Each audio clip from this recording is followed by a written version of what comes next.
The views and opinions expressed on this program are those of the producers and the individuals appearing on this program and do not necessarily reflect the views and opinions of the staff of the Sun Prairie Media Center, its members or underwriters, the board members of the Media Center Commission, Charter Communications, TDS Telecom, or the staff and elected officials of the City of Sun Prairie.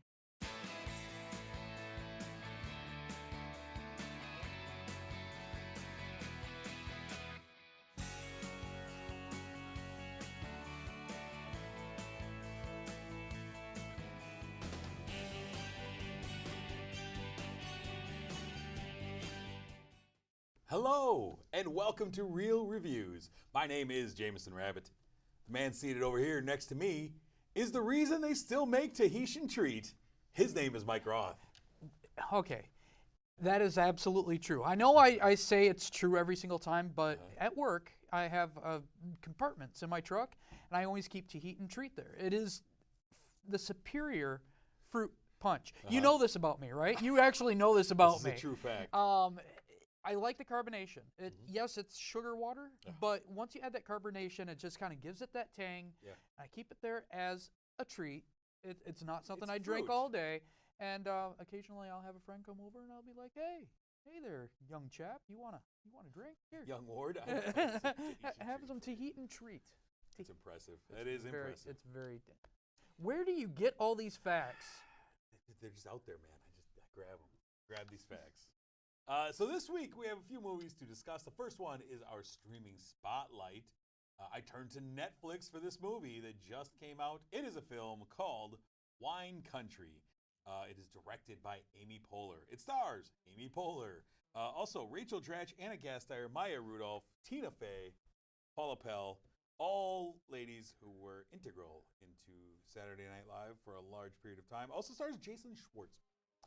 It is a group of longtime friends who gather together in Napa Valley to celebrate one of their 50th birthdays. Rachel Dratch's character is turning 50. Time to get the whole gang back together again. As you put all these ladies together, old issues and insecurities start to surface because they're best friends, but sometimes you're not honest with your best friend about how you feel about them. Amy Poehler's character is really trying to dictate how everything happens, trying to really keep control of everything and everyone's fun. Here's how we're going to have fun from 4:45 to 5:15. And That's how fun starts. Yeah, right. A nice schedule. And just everyone's idiosyncrasies start to wear on you after a while. And it's a movie that is about these. They have realistic issues with each other, and I like that they don't feel like they're forced. Like ladies act like this, because it is written and directed by Amy Poehler. It feels real. Ladies bonding and trying to be there for each other, and being honest with each other. They've been friends for years, but this is an opportunity to kind of break it down and be honest about themselves and about each other. Maya Rudolph, in particular, in this movie, is hilarious. I don't know, it feels like she really nailed this part, and she kind of stands out from everybody else. But it's a really fun cast. Jason Schwartzman is incredibly annoying in this movie. Just his character stands out as like, I don't need you in this film. Here's my issue with the movie, though. It's a fun cast, and these characters feel real, but it also feels like the majority of the movie is like point A to point B is met pretty quickly. And then it just feels like there's a lot of filler in this movie. As they all kind of deal with their problems, but a lot of it is just kind of like we're just kind of stringing it along to make it into a full episode. Yeah. And that was the unfortunate part. It just didn't feel like it had enough meat to it to be an entire film. Yeah. Well, with everybody on there, you figured they would have more of a... Yeah, they didn't. Nah. Which is unfortunate. This would have been a great, 46-minute movie, but not a great hour and 26-minute movie. That's not even a Netflix show. Yeah. And so that was my kind of issue with this. But Wine Country, I gave 3 stars for it, just off the strength of what we did get off of the cast. So It's okay. All right. It's all right. Well, I'm glad you thought it was all right. It was all right. Yeah. What do we have on the marquee for us, sir? I have The Hustle. Ooh, so that's a dance I used to do back in the day. well, this is not about the dance. I'm going to just say this outright. If you know Dirty Rotten Scoundrels, this is the exact same movie. I don't know if that's a spoiler to say it's the exact same movie. No, they've put it up in press that this is basically a direct remake. Yeah, which that pretty much spoils it. You know all the twists and turns. You know the script. It's not a reimagination. It's not, hey, we're going to do this, but little things are tweaked. I'm going to tell you right now what they changed. Instead of Steve Martin and Michael Caine, you have Anne Hathaway and Rebel Wilson playing. Seems like a downgrade. Yeah. No offense. Instead of Frank Oz being the director, you have Chris Addison. Yeah, which is downgrade. And instead of Steve Martin in a wheelchair, you have Rebel Wilson being blind, fake blind. Okay. Otherwise, even some of the words are the exact same. We're just taking the Every screenplay. scene is the exact scene. Ugh. They didn't change it up at all, really. And this was the same movie. So it's almost like when they did that shot-for-shot remake of Psycho Yeah. back in the day. Or I would say it's more like the shot-by-shot of the Indiana Jones movie. Yeah. Oh, Because there's a super huge downgrade. But in that movie where we were watching Raiders of the Lost Ark again, we loved the characters great, because they were wasn't it? trying hard. Where in this movie, it felt like they were all phoning it in. Anne Hathaway's trying to do some accents that really aren't doing well. They were really off-putting. Rebel Wilson's doing her shame shtick as usual. One other thing. In Dirty Rotten Scoundrels, they are dirty, rotten scoundrels. They victimize innocent people for money. Where in this one, they, instead of being really misogynistic, they're misandrous in a point where everyone that they were hustling also seemed like a sleaze. Every single man in here, except for Alex Sharp, who played Thomas Westenberg. So we're He's also the mark. trying to make them the good guys? Yeah. Every single man in here is absolutely terrible, except for Thomas Westenberg, who is played by Alex Sharp. He is the mark. If you are not familiar with Dirty Rotten Scoundrels, The Hustle, the plot is you have two hustlers. One's low-key, one's super high-key. Low-key hustler comes into Belmont-Summer, which happens to be the high-stakes hustler prowling spot. She teaches her how to do some of the stuff, more trying to push her out the door. A lot of things that are supposed to be funny happens. They find a mark, and if you haven't seen Dirty Rotten Scoundrels, I'm not going to end the I love twist. Dirty Rotten Scoundrels. I'll say this. I did. I love that movie. This movie, you and I talked about this off air, but this is one of these movies that years and years ago, like 1992, I spent some time in the hospital, and I was put in the children's unit, despite being, I think, 15 years old at the time. Yeah. And they wheeled in the AV cart with the TV and the VCR, and one of the only movies that they had that I could get was Dirty Rotten Scoundrels. And because it was sitting there, and I'm sitting there with a broken leg, it just played. It would play to the end, it would rewind itself, it would play again. And so I watched Dirty Rotten Scoundrels literally on a loop for quite a while, and I really enjoy that movie. Yeah, it's not really something that you get tired of. You really, and I feel like we're jumping. Okay, we're also kind of doing melding it in here. Our throwback. We're melding our throwback in. So this is a little different for us. But Dirty Rotten Scoundrels, you love the chemistry between Michael Caine and Steve Martin. Yeah, it's fantastic. You don't really like the characters, but you like the actors bouncing off of each other. Yeah. In this movie, there really wasn't The Hustle. There wasn't that chemistry. Also, Michael Caine, Steve Martin, and I like that. I always love their kind of one-upsmanship. Yeah. With each other, and I just love their dynamic together in that. Yeah. And we don't get that in The Hustle, I'm assuming. No. Anne Hathaway's accents were an issue. That's an issue frequently with her. I didn't get the chemistry, and it might have been because I've seen this movie. I was same as you. I had it on a loop because it was one of the few McDonald's DVDs when DVDs were brand new. there was no sections. You had to watch all the way through, just like a VHS tape. But I watched it over and over again because it was a free movie, and I didn't have that many. I thought it was a great movie, and then you watch this, and you feel like you're watching an inferior remake. And it's an exact remake, so you get bored. That's the issue, though, with you when you make a direct remake, like we're doing shot for shot, basically. Yeah. We're just taking the screenplay and redoing it with new people. Yeah. I mean, you're begging for the comparison at that point. It's not just, oh, this reminds me of, but no, we're remaking that movie, which is not dated. Yeah. Having rewatched it, it's not really dated. Well, it doesn't feel out of touch. Yeah, there's no puppets or bad things that you need CGI to cover up. Yeah, no, it's just good quality acting and great comedic actors. Yeah. Working together. Yeah. And so it, doing this begs you to compare, and you're going to lose. Exactly. I mean, I don't know. It would be really difficult to be like, this was the better version of Dirty Rotten Scoundrels. I can't see why they would have made this, except for it is making money at the box office. Sure. It's definitely not number one, which is still Endgame. Always, yeah. It will always be there. They're never going to remove that movie.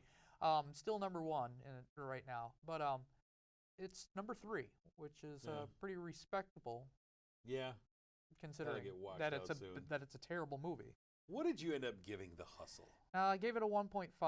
The reason why I gave it this score really is because I wanted to go lower, but it's hard to say a movie is good when you've seen the original many, many, many, many times. So if you've never seen Dirty Rotten Scoundrels, you may like this movie. I am not sure. You're a big Rebel Wilson fan. You might like this movie. I want to meet you if you are, by the way. But me, no. I like the original. It was perfect the way it was, and then you watch it, and I feel like it's an inferior, boring mess. Oh, that's unfortunate. Yeah. The next movie I have on the marquee is another. Now, this is the third in a row, a female-led comedy here. I have Poms from director Zara Hayes. Stars Diane Keaton as a lady named Martha. Martha is she's alone. She's dying of cancer, and so she moves into a retirement village run by this Southern belle Vicky. And she doesn't want to fit in. She just kind of wants to be left alone and die. Mm-hmm.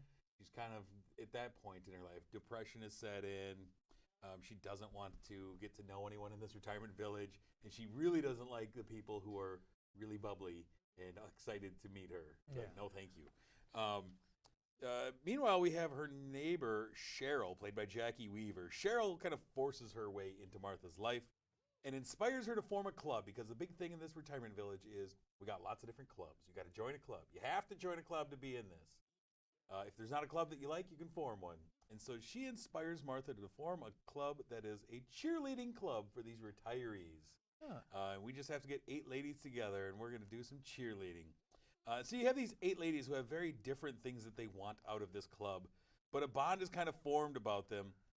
You have great, fun actresses in here, like Rhea Perlman is in this. Yeah, I thought that was really cool. The great Pam Grier is in this as well. I mean, it's an interesting grouping of them. And they go through these kind of trials and tribulations together. They get embarrassed. They go to a high school and perform in front of a pep squad, and they get embarrassed because they aren't ready for it. And so the real cheerleaders in that school post video of them online, and there's a lot of, internet bullying that goes along with that. Then the head cheerleader from that, Alicia Bowe, who plays Chloe, kind of has a change of heart and realizes, maybe I shouldn't just be. And I like that she didn't play the character I thought she was going to be, of just like the bring it on cheerleader, where she has a heart and she's like, no, that's horrible that we treated you like this. Like, I'm sorry. I want to help you guys. That was kind of cool. And Martha, through all this, Diane Keaton's character, tries keeping her distance from, and doesn't truly want to bond with these ladies because she knows she's dying. She just wants to have one last fun thing and then, be left on the outside. The one thing I really like about this movie is, it surprises me, is it doesn't pigeonhole ladies of this age. These, 70-year-old ladies, these 70-year-old actresses, but these ladies, it doesn't pigeonhole them as like, oh, the bunch of old biddies. Oh, they've all got good. reasons that they want to live, even though, live through their, the short years they may have left, instead of just sitting around knitting, they have active lives. I kind of like that part of this. Did they?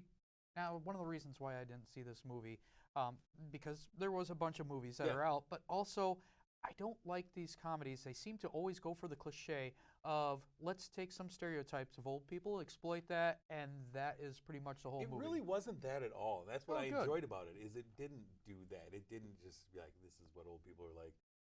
It shows They didn't like have the technology of scary jokes and stuff like that. no, not at all. In W- fact, it was oh, pretty funny. that's that awesome. The security guard at the retirement village, Uh-huh. played by Bruce McGill, he was great. His his his deputy was this old lady who was probably 95 years old, and she Uh-huh. was in charge of like doing all of the communication stuff and everything. Very cool. It was, and she had some really funny bits. And now the drawback was they had this lady who was the Southern Belle, Vicky, who was the villain for no reason. Like she was the lady who was in charge of the place, and she was the one who was going around and cracking down on people who don't do things the way she likes. Mhm. And it felt forced. It felt like we have to have a villain in this movie for some reason, but it didn't pay off in any way. She didn't really get a comeuppance. There wasn't a motivation behind the way she was. Mhm. She felt like a character from a different movie. It felt like a character from like one of these 80s comedies that you like have to drop in, like the Dean, you know? So what's the possibility of a prequel with Oh. her, with her villainous upbringing? Hey, maybe. We're gonna get the Joker, but you know. Yeah, I mean, so she just felt like the random, like we needed the dean of the high school to be the villain for some reason, and that didn't work for me. But I enjoyed the rest of the cast, and Jackie Weaver, in particular, was great in this film. I loved her. She was hilarious. She played almost like a Blanche from Golden Girls type character. Okay. She was the lady who was chasing every guy, and just funny lady, and kind of really helped offset Diane Keaton's kind of more subdued comedic tones. Would you compare it to like the comedy of Golden Girls? Because I know that's making a Yeah. comeback. Yeah. Like a huge comeback. Similar in tone of like, yeah, these ladies aren't just sitting around. Very They're cool. up there doing stuff, you know. Yeah. And so it was enjoyable. It wasn't like it's not gonna break any ground or be amazing, Yeah. but I thought it was fun enough. There were some really cringy parts when it came time to dance, though. Like the whole final like 4 or 5 minutes when Yeah. they did the routine. I was like, oh man, I don't need to see Diane Keaton out there doing that. I'm sorry. I'll ask you if they won the competition later. Oh man, yeah.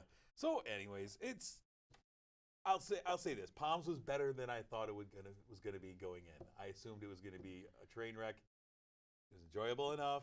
I gave it, I believe, 3 out of 5 stars. That's decent. Yeah, That's decent. yeah, it's good enough. It'll work for me. So if you're going to see a comedy, please don't see The Hustle. yeah, go see Yeah, Poms. see something original. Yeah, absolutely. So, moving on, sir. We have a biography here. of Yeah. sorts. After an extremely interesting person, Tolkien. If you haven't heard of who this guy is, you know those huge movies that they made, Lord of the Rings, The Hobbit. Yeah, he wrote the books for all those. Yep. This is his life story. It flashes back between World War II, and his real life as he's growing up, and kind of main sticks around the group of ragtag friends he made in Yeah. school. He had some a rough upbringing, became orphaned, and it's kind of based around that. They have a lot of flashbacks in this movie that kind of harken to the films and less about the books. But besides that, it was nice and soft. It kind of followed everything you would expect in a movie. Watching someone grow up, this movie felt really mediocre to me. And that's exactly what I think too. Like, J.R.R. Tolkien was a very interesting man. Yeah. This movie was not. This movie did not do service to who he was and the artistry that he had. Mm-hmm. If you watch this movie, there's a chance you might not know that he was the creative force that he was. I think the big part of it, there's some things with it. Like, Nicholas Hoult is fine in this movie as Tolkien. Lily Collins, I really liked her as Edith. Mm-hmm. I thought that they spent way too much time in the movie going to continual flashbacks to his time on the battlefield. And it was a big disservice to the story, I thought. They wanted to do a lot of, hey, remember this scene that you saw in Lord of the Rings? Yeah. We're doing it here, which I thought was a little contrived. Yeah. And very very predictable. I mean, it's someone's life, and of course, we all know how it turns out in the end. But like the beginning starts with a running scene with a lot of boys, and I feel like, well, this is kind of feels like an opening of a biopic.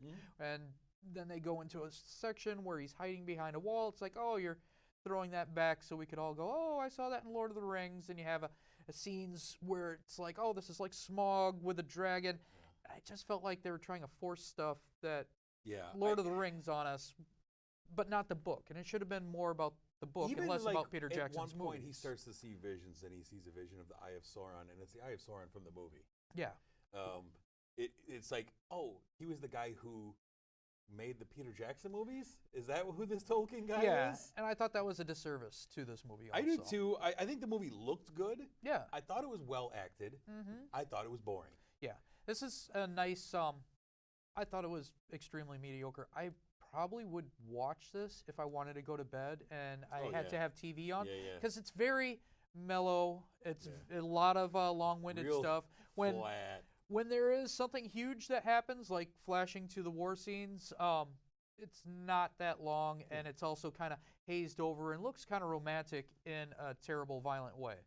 I mean, I love the scene where he and Edith are having like this long conversation about language. And I thought that was a really interesting part of the movie. Is you get to learn about them, and they kind of have this argument about language. And for a guy who that was his life, was words. Yeah. And words made a difference, and they meant things to him. And Tolkien is such an interesting guy, and I think he would have hated this telling of his life, because this was not interesting, and it was not really artistic. And it could have been a fascinating look at a fascinating man, and it felt like a very bland look at him. What did you feel about the romance that was, I didn't feel the chemistry, or really the connection. I thought it came and went. Yeah. I didn't feel like it was a continuous thread of this romance. I felt like there were moments where I felt it, and other moments where, and I think a lot of that was it kept getting cut, you know. And you got to do a flashback now. It's time for a flashback, and it felt like it just couldn't. I don't know. It just didn't gain momentum. But I don't think anything in this movie was going to be something that was fascinating to me. Unfortunately, I just don't think they made a movie that could have been. Yeah, which is unfortunate. If I could fall asleep in front of the TV, this is something I'd probably this is watch a good again. One for that. But I did struggle to stay awake in the theater watching this. Yeah, absolutely. I agree. What did you end up giving Tolkien? I gave it a mediocre 2.5. I think, I mean, really, if you're restless and you need a TV, definitely watch this. Go to the theater. One for Tolkien, please. I need a nap. It's not like a bad nap. It would be a very peaceful nap. You're going to enjoy that nap. No interruptions. You're fine. Don't worry. They're going to be good. I agreed with you. I think I gave it 2.5 stars as well. It's just meh. Yeah. The last movie we have on the marquee this week is Detective Pikachu from director Rob Letterman. Stars Justice Smith as a kid named Tim Goodman. We are in a world, this is a Pokemon movie, by the way. We are in a world where Pokemon are just a regular part of this world. Pokemon are walking around doing things. It's like the Flintstones with dinosaurs. Yeah. You garbage disposal is probably a Pokemon. And you look down there, he goes, it's a living. Tim's estranged father has died or gone missing, and he goes to kind of collect his things. His father was a detective, and his partner was Pikachu, voiced by Ryan Reynolds. Things don't feel right to both of these guys. Something doesn't sit well with his dad just disappearing like that. What's going on? And so the two of them go off investigating. Now, the interesting thing about Tim is he can hear the Pokemon talk. Where everyone else just hears Pika Pika, he can hear the actual words, which is something crazy. There's also a drug that has been introduced in this world that turns the Pokemon into crazed monsters. And so that's a thing. And Pikachu spends the majority of this movie not knowing how to use his powers. So if you're looking for a lot of Pikachu doing action, that's not going to happen for you in this movie, because he literally doesn't remember how to be Pikachu through most of the movie.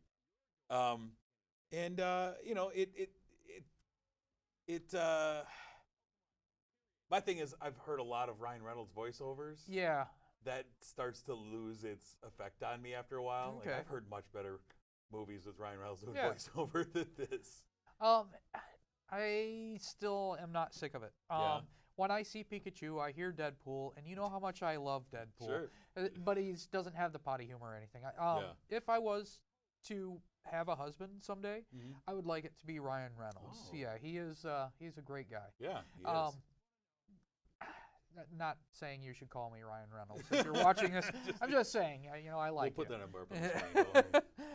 But one of the things I liked about this isn't really a Pokemon movie. No, it isn't. All these Pokemons, they're pretty much like familiars. If you're familiar with like Harry Potter, everybody has an animal. It's kind of like that, and that's not really the Pokemon world.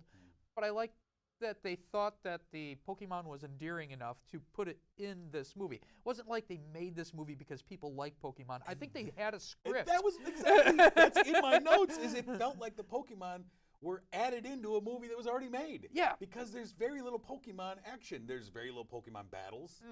It feels like it was a script they had, and they're like, let's punch it up with some Pokemon. Yeah. It feels like they took the script for Zootopia, and they're like, let's put Pokemon in there. And I like that. I really enjoyed this movie. I really did. Zootopia was one of my favorite cartoons. It was. It was a great movie.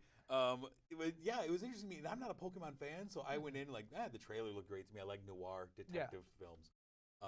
But there was very little Pokemon action in this movie. And then I thought in the third act it kind of turned into a mess for me. Okay. Where I don't know.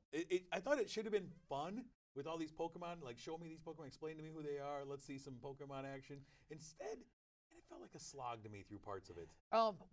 The only thing I really disliked about this movie is, for a detective movie, and I think I say this for every mystery movie that's comes out, everything was really predictable. Afterwards, I did go with some children, and they were like, yeah, I figured this out. When did you figure out? My 13-year-old son checked out like 2/3 of the way through, said this is boring, and went to sleep. Oh, really? Yeah, oh. That's unfortunate. So, what did you end up giving Detective Pikachu? I gave it a 3.5. I did enjoy myself in this movie. I think I gave it a 3 stars. All right, that's I put my scores in real early this week. 3 stars for Detective Pikachu. It's all right. Yeah. If you're looking for a lot of Pokemon action, this might not be the movie for you. Maybe I was dreading seeing the hustle so much that I was just like, you know what? I need something shiny in my life. It's going to be Pokemon. Let's take a look quickly at what is coming out the weekend of May 24th. Well, actually, May 22nd. There's a movie I talked about last week, I believe, The Tomorrow Man, the John Lithgow, Blythe Danner movie. Yeah. Comes into theaters May 22nd. Very cool. May 24th, we have Disney's Aladdin. The live-action Aladdin is coming into theaters. And I hear grumblings about that quite frequently. Of course.